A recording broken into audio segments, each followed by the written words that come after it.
नमस्कार मित्रांनो, स्वागत आहे तुमचं आपल्या डीसी चर्चा या चॅनलच्या नव्या व्हिडिओमध्ये। तर मित्रांनो, आपण कालच्या एपिसोडमध्ये पाहिलं रितेश सरांनी चांगल्या स्पर्धकांना भाऊचा धक्का दिलेला आहे। कालच्या भागात वोटिंग प्रमाणे सूरज चव्हाण आणि वर्षा उसगावकर हे दोघेही सेफ झालेले आहेत। आज वोटिंग ट्रेंड नुसार धनंजय पवार यांना जास्त वोट्स भेटले व पोहोचले आहे प्रथम क्रमांकावर। अंकिता वालवणकर आणि योगिता चव्हाण या दोघेही दुसऱ्या आणि तिसऱ्या क्रमांकावर आहेत। शेवटच्या क्रमांकावर आहेत पुरुषोत्तम दादा पाटील यांना खूप कमी वोट भेटले आहेत।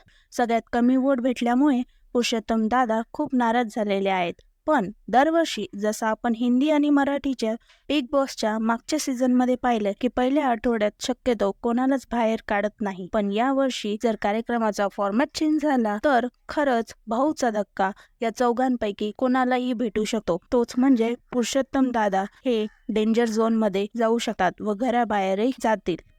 मित्रांनो, कोणता सदस्य घराबाहेर जाईल हे आम्हाला कमेंट्स मध्ये नक्की सांगा आणि व्हिडिओला लाईक, चॅनलला सबस्क्राईब नक्की करा।